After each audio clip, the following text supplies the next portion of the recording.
Bonjour à tous et bienvenue sur NTD L'Actu, votre point sur l'info de ce mercredi 31 janvier. Avant de commencer, merci de cliquer pour vous abonner et de liker la vidéo. Des agriculteurs se sont rapprochés de Paris et du marché de gros de Rungis. Le mouvement prévoit des dizaines de blocages dans toute la France. Environ 40 à 50 points de blocage et de manifestation sont recensés dans tout le pays. Par exemple, l'autoroute A10 a été bloquée dans les deux sens de circulation. Les agriculteurs ont démonté le terre-plein central pour en faire un barrage. Un important dispositif de police a été mis en place pour empêcher les agriculteurs de progresser par endroits. Les autorités auront certainement beaucoup de mal à contenir un mouvement de si grande ampleur. Et sur les réseaux, une séquence d'une émission de CNews a fait le buzz lorsqu'un agriculteur s'est exprimé sur le sens des politiques actuelles. Regardez. Signer des accords de libre-échange toutes les semaines pour faire entrer quoi? De la viande, alors qu'on ne sait pas quoi en faire, de la viande en France. Nous, la nôtre, elle part en Chine et on fait rentrer de la viande aux hormones. Nous, on fait du label Limousine, Charolais, Aubrac. On fait rentrer de la viande aux hormones défiant toute concurrence d'Argentine, du soja OGM du Brésil. On fait rentrer du maïs avec de l'atrazine, alors que chez nous, c'est tout interdit. Et en Corse, 2 militants nationalistes ont été arrêtés à Bastia dans le cadre d'une enquête judiciaire concernant la dégradation par explosif d'une villa en Haute-Corse en 2022. Ces individus sont des militants du nouveau parti Nazione qui a été créé récemment. Ils déclarent soutenir la lutte armée et visent la création d'une république corse. Et l'Assemblée nationale a voté en faveur de l'inscription dans la Constitution de la liberté garantie pour les femmes d'avoir recours à l'IVG. Cette décision doit à présent être approuvée par le Sénat. Des inquiétudes ont été exprimées par certains députés, notamment concernant l'éventualité d'allonger la durée légale pour une IVG ou de remettre en cause la clause de conscience des soignants qui refusent de pratiquer l'interruption volontaire de grossesse. Et la députée française Virginie Joron s'est récemment insurgée face aux dernières décisions prises au sein de l'Union européenne.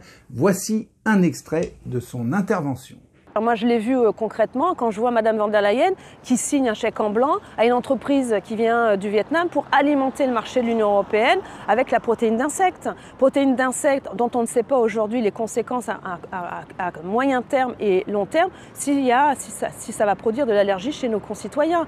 L'étiquetage qui fait défaut. J'ai posé à la Commission et la réponse de la Commission n'est pas satisfaisante.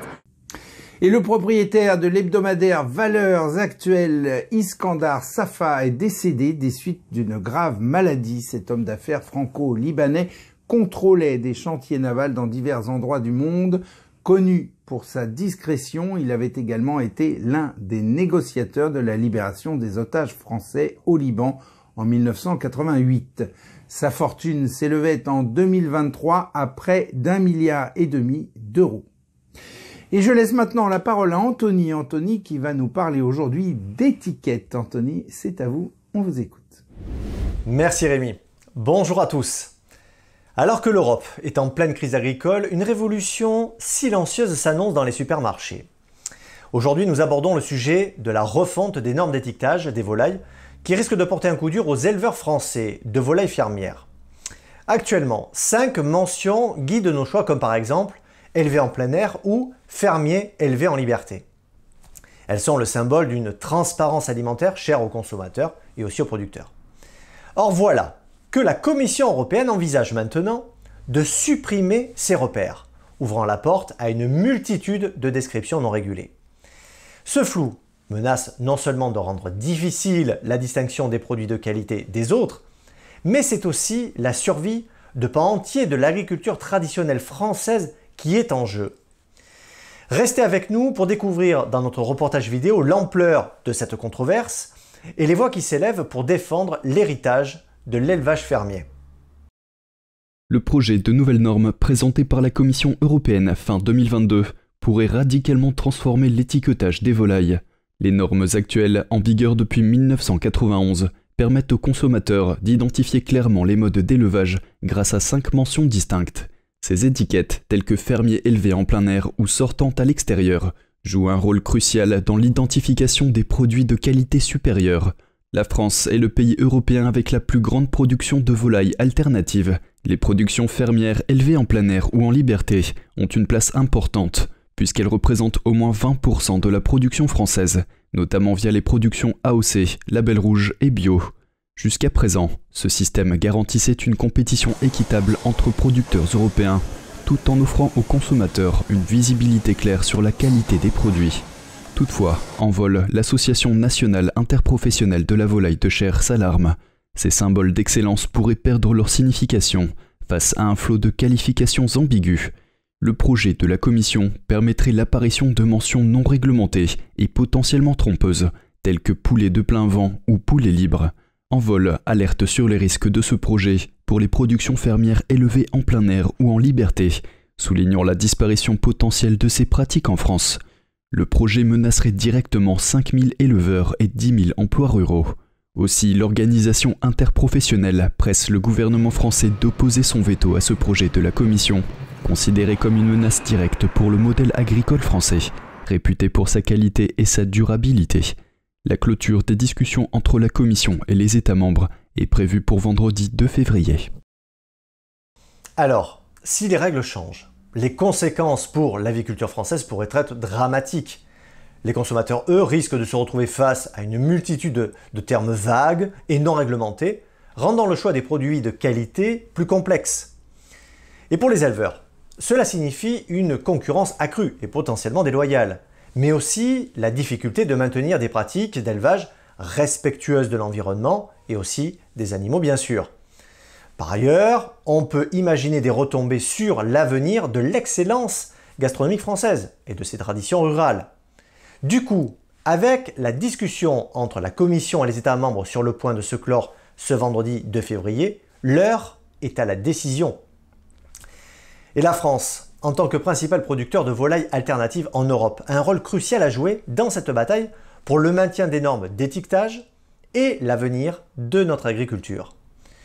Nous verrons donc très vite si nos dirigeants ont pris de la graine de l'actuelle crise agricole et comment, surtout, ils se positionnent. Rémi, c'est tout pour moi. Merci Anthony. Et en Ukraine, la police nationale et le ministère de la Défense ont révélé la découverte d'un réseau suspecté d'avoir détourné environ 40 millions de dollars destinés à l'achat d'armes. Les 5 personnes impliquées risquent jusqu'à 12 ans de prison et la perte de leurs biens. Le détournement concerne un contrat signé en octobre 2022 pour la fourniture de 100 000 obus de mortier indispensables à l'effort de défense de l'Ukraine. Et aux États-Unis, le Texas continue de revendiquer le droit à se protéger de l'immigration illégale, ce qui provoque un bras de fer avec le gouvernement fédéral américain. La garde nationale du Texas a pris possession du parc Shelby, le transformant en une zone protégée, empêchant les agents de la patrouille frontalière d'y pénétrer. Des mesures de dissuasion ont été mises en place, réduisant considérablement les tentatives de passage illégal. À noter qu'actuellement, les cartels mexicains gagnent plus d'argent avec l'immigration illégale qu'avec la drogue. Et en Amérique du Sud, le Pérou envisage une fermeture temporaire du site Inca le plus visité au monde, le Machu Picchu, en raison d'une grève du personnel local qui critique la décision d'utiliser un intermédiaire privé pour gérer la vente des billets en ligne. Il considère en effet cette démarche comme étant le premier pas vers la privatisation du site. Des discussions avec le gouvernement sont prévues. Et on passe maintenant aux actualités Chine avec Vladia. Vladia, c'est à vous, on vous écoute. Merci Rémi, bonjour à tous. Le promoteur immobilier le plus endetté du monde, Evergrande, semble être tombé pour de bon. Un tribunal de Hong Kong a ordonné à la société de fermer ses portes lundi afin qu'elle puisse vendre des actifs pour rembourser son énorme dette qui s'élève à environ 300 milliards de dollars. C'était prévisible, la société n'a pas réussi à restructurer sa dette. Aujourd'hui, le monde entier attend de voir si les créanciers pourront récupérer leur argent. La suite des événements pourrait avoir un impact sur la confiance que les investisseurs mondiaux accordent à la Chine. Un vrai séisme. En effet, le Parti communiste chinois pourrait s'y opposer. Le tribunal qui a ordonné à Evergrande de vendre ses actifs est basé à Hong Kong. Mais si des créanciers tentent de réclamer les actifs d'Evergrande en Chine continentale, les autorités peuvent l'en empêcher si elles le souhaitent. En fin de compte, c'est Pékin qui a le contrôle.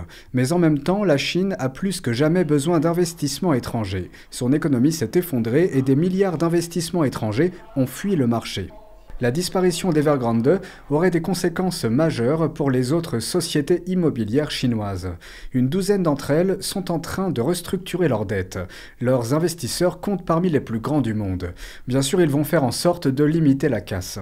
La nouvelle a fait chuter les actions d'Evergrande de 20%. Evergrande était autrefois le plus grand promoteur immobilier de Chine. Sa défaillance en 2021 a marqué un moment de crise pour le secteur immobilier chinois qui représente un quart de l'économie du pays. Plus d'une cinquantaine de promoteurs ont depuis suivi le mouvement et des milliers de personnes ont perdu leur emploi. Autrefois moteur de croissance, le secteur tire l'économie chinoise vers le bas. L'énorme opération d'Evergrande s'étend sur des centaines de villes en Chine. Le démantèlement de ce géant pourrait prendre des années. Le concepteur des mascottes des Jeux Olympiques de Pékin de 2008 invite désormais les élèves des écoles primaires à faire don de leurs organes. Une vidéo virale diffusée sur les réseaux sociaux chinois montre un groupe d'enfants qui s'engagent sur scène à faire don de leurs organes. Écoutez.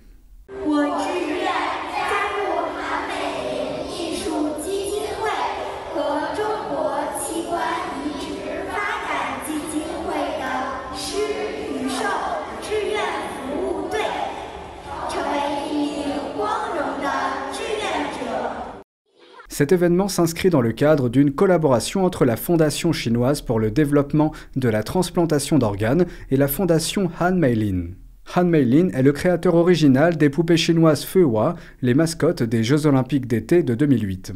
Pour en revenir aux étudiants, la vidéo n'est pas un cas isolé.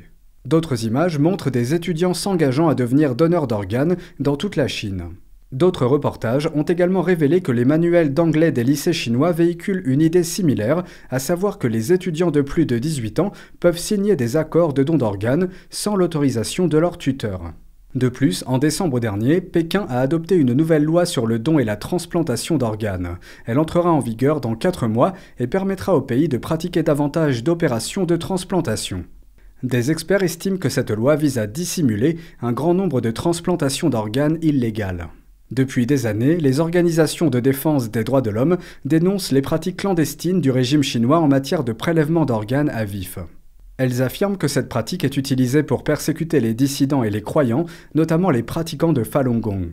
Le jugement rendu par le China Tribunal en 2020 indique que les pratiquants de Falun Gong ont été l'une et probablement la principale source d'approvisionnement en organes de la Chine. Le Falun Gong est une pratique spirituelle de méditation fondée sur les principes de vérité, bonté et patience. C'est tout de mon côté, merci à tous, merci Rémi, à demain. Merci Vladia, et on conclut cette édition par une petite expérience. Vous êtes-vous déjà demandé pourquoi les gens appréciaient la musique classique? Des recherches ont démontré que la musique classique avait des propriétés curatives. Des expériences sur des plantes ont démontré que la musique influençait leur croissance. La musique classique a des effets positifs sur les plantes, alors que des musiques violentes telles que le hard rock ou le métal ont à l'inverse des effets négatifs. Ces découvertes soulèvent des questions sur l'influence potentielle de la musique sur le vivant. Faites-en l'expérience vous-même en écoutant par exemple quelques minutes par jour du Mozart, du Bach ou du Beethoven et laissez-vous porter par les ondes vers une dimension musicale où vos cellules pourront joyeusement se régénérer. Et voilà, c'est la fin de ce journal. Merci à tous et à toutes de l'avoir suivi. On se retrouve demain à 13 h pour une nouvelle édition de NTD L'Actu. Très bon après-midi, à demain.